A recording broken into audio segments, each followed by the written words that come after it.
नमस्कार साथियों, UPSC master में आपका स्वागत है।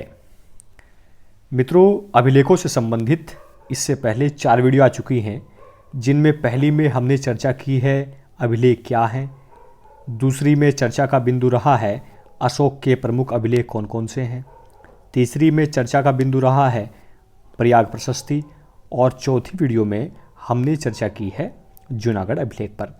इसी सीरीज़ की ये आज 5वीं वीडियो है। इस वीडियो में हम कुछ ऐसे अभिलेख पर चर्चा करेंगे जो एग्ज़ाम के पॉइंट ऑफ व्यू से इम्पोर्टेंट हैं। इन अभिलेखों में पहला है मथुरा अभिलेख, कई बार एग्ज़ाम में पूछा गया है। यहाँ से 2 अभिलेख प्राप्त हुए हैं जो प्रस्तर निर्मित हैं। इनमें एक स्तंभ ईसापुर गांव में मिला है जो कनिष्क पुत्र वशिष्ठ द्वारा 102 ईस्वी में स्थापित करवाया गया था। इस पर जितने भी लेख मिले हैं वो सभी संस्कृत भाषा में लिखे हैं। यहीं पर दूसरा स्तंभ भी मिला है जो सामवेदी ब्राह्मणों की कीर्ति में स्थापित कराया गया था। यह स्तंभ ईस्वी प्रथम द्वितीय शताब्दी का है और ये दोनों ही अभिलेख यूप हैं। यूप अर्थात वैदिक स्तंभ हैं और वैदिक सभ्यता और संस्कृत भाषा के विषय में ही जानकारी देते हैं। दूसरे प्रकार का अभिलेख है कहोम अभिलेख। कहोम उत्तर प्रदेश के गोरखपुर जिले में स्थित एक गाँव है और यहाँ से जो अभिलेख प्राप्त हुआ है उसे ही नाम दे दिया गया है कहोम स्तंभ लेख का। इस अभिलेख में अस्कंदगुप्त द्वारा अपनी युद्ध यात्राओं के संबंध में वर्णन करा गया है। तीसरा है मंदसौर अभिलेख। यह मालवराज यशोवर्मन द्वारा मंदसौर में स्थापित करवाया गया था। इस स्तंभ लेख में उसने अपनी हुण विजय के संबंध में उल्लेख किया है। इसके अलावा कुछ अन्य विजयों का भी उल्लेख किया है। लोह स्तंभ, जिसे गुरुध्वज के नाम से भी जाना जाता है, मोस्ट इम्पोर्टेंट है और ज़्यादातर एग्जाम में पूछा जाता है। अगर आप कभी कुतुब मीनार परिसर में गए हों तो यहाँ आपको एक ऐसा दिखाई देगा जैसा आप चित्र में देख रहे हैं। यह अपने आप में प्राचीन धातु क्रम की पराकाष्ठा को दर्शाता है।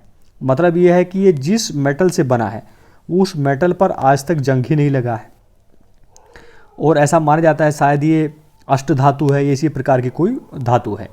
इस अभिलेख पर ब्राह्मी लिपि में चंद्र नाम के राजा का उल्लेख मिलता है। कुछ विद्वान तो इसको मानते हैं कि शायद गुप्त वंश का जो संस्थापक था ये उसका नाम चंद्र था, जबकि कुछ इतिहासकार मानते हैं कि ये जो चंद्र शासक था ये चंद्रगुप्त विक्रमादित्य था।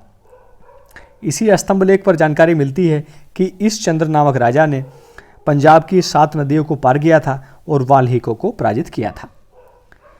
मोस्ट इम्पोर्टेंट है, इससे अगला है हाथी गुफा अभिलेख। उड़ीसा के भुवनेश्वर नामक स्थान पर जो उदयगिरी पहाड़ियाँ बनी हुई है वहीं पर हाथी गुफा अभिलेख प्राप्त होते हैं। ये इस प्रकार के हैं जैसा आप स्क्रीन पर देख रहे हैं। ये जो अभिलेख है ये कलिंग राज खालवेल ने उत्कीर्ण करवाया था और यह भारत का पहला प्रशस्तिपरक अभिलेख है, अर्थात किसी शासक की प्रशंसा में लिखा गया है, जैसे हमने चर्चा की थी प्रयाग प्रशस्ति में। इस अभिलेख में खारवेल की उपलब्धियों का वर्णन मिलता है। इसी अभिलेख से जानकारी मिलती है कि खारवेल जैन मतानुयायी था। उसके वंश के संस्थापक महामेघवान थे। यह अभिलेख प्राकृत भाषा और ब्राह्मी लिपि में छपा है। इस अभिलेख में पहली बार महाराजा शब्द का उल्लेख मिलता है और साथ ही उल्लेख मिलता है कि खारवेल ने अपने शासन के 12वें वर्ष पाटलिपुत्र पर आक्रमण किया था और किसी बृहस्पति मित्र नामक शासक को भी पराजित किया था। एक अस्मित नामक एक इतिहासकार हैं जिसने कहा है कि ये बृहस्पति जो शासक है यह पुष्यमित्र शुंग था। इसी में उल्लेख मिलता है कि जो जैन तीर्थंकर शीतलनाथ की मूर्ति है जिसे कभी महापद्मनंद कलिंग से पाटलिपुत्र ले आया था, जब खारवेल ने पाटलिपुत्र को जीता तो खारवेल इस मूर्ति को पुनः अपने साथ ले गया। इसी अभिलेख में जानकारी मिलती है कि खारवेल ने अपने शासन के 5वें वर्ष सिंचाई के लिए महापद्मनंद द्वारा निर्मित नहर का विस्तार किया, तंसुली से कलिंग तक। ये एग्जाम में पूछा गया है। एक अन्य इम्पोर्टेंट अभिलेख है एरण अभिलेख, और एरण जो जगह है वो पड़ती है मध्य प्रदेश के सागर जिले में बेतवा नदी के किनारे। यहाँ से 3 अभिलेख प्राप्त हुए हैं। इनमें पहला अभिलेख जो है वो है समुद्रगुप्त की अधीनता में यहाँ पर शासन कर रहे मातृ विष्णु और उसके भाई धनगुप्त द्वारा खुदवाया गया अभिलेख, जिसे ध्वजा स्तंभ के नाम से जानते हैं, जिसको आप स्क्रीन पर देख रहे हैं।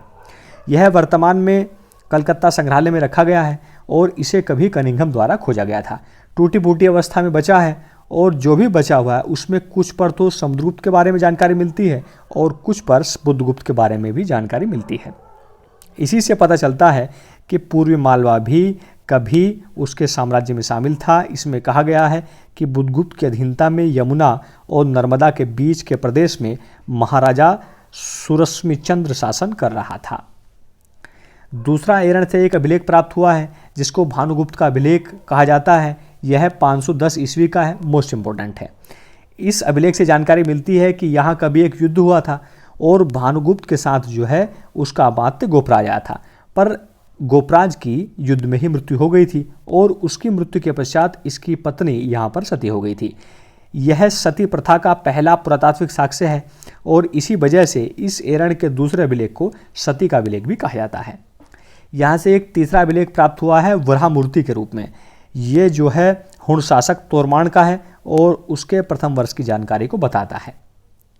मुझे आशा है कि इस वीडियो ने आपके सारे डाउट्स क्लियर किए होंगे और पीछे जो भी वीडियो हैं आप उनको देखिए। एग्जाम में जो भी अभिलेखों से संबंधित प्रश्न पूछे गए हैं आपका एक भी प्रश्न गलत नहीं होगा।